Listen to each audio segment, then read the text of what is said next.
Have you ever felt the touch of a goddess? That touch that sends crippling jitters down your spine.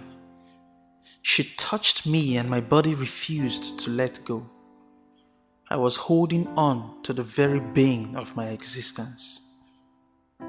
Today, I'm going to tell you a story about my girlfriend. You see, I went into this relationship hoping not to be heartbroken like my past. But it was an affair that was wrong right from the moment it started. The scales in my eyes just refused to fall off. I had been blinded by my comfort zone. I enjoyed every moment of it and it felt like bliss. Whenever the cock crowed in the morning, my heartbeats increased its pace with the speed of Usain Bolt. You would think it was for her that my heart leapt. No, I was gripped and paralyzed with fear. Yes, it was for her too. My muscles lacked the momentum to get out of bed every morning. Her arms were always firmly locked around my waist. Try as I did to disentangle myself from her destiny-threatening grip, I always succumbed to the seeming sweetness of her suffocating words. I was in a fix. I desperately needed a higher power to fix me up.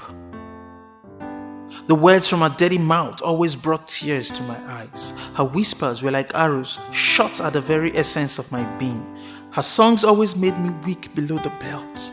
She had me exactly where she wanted me. My girlfriend had a name that spelled out her mission. While we were entangled in bed one night, she whispered into the depth of my soul, "Depression. I am depression," she said, and her deadly grip tightened around my throat like an animal gasping for breath and fighting for its life under the grip of an anaconda. I fought and wrestled, turned and writhed in pain, but it was like I was fighting a lost battle. You could see her bulging veins made visible by the full expression of her mission in my life. It was either now or never. Now or never.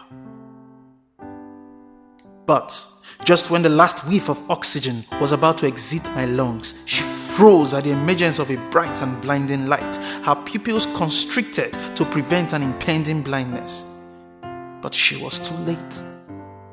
He had come to my rescue, to her detriment. Slowly, her serpentine grip around my throat loosened and her eyes all turned white, but not as white as snow.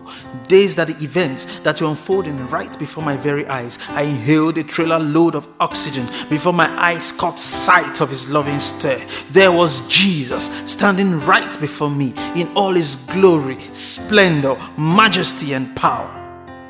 "Jesus!"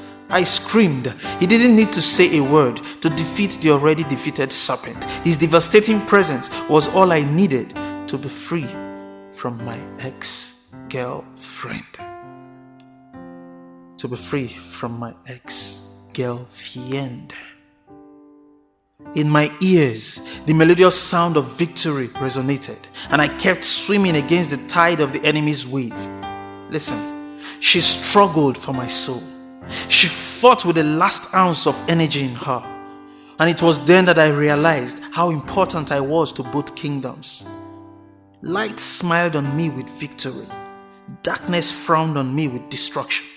But the good shepherd stretched forth his hand, his strong right hand, and pulled me out of the dungeon of despair. Now, I have the working knowledge that Jesus paid it all. Listen, you loser, I owe you nothing. I am free. We all are free through the power of the blood. Free to walk out on the enemy just like this.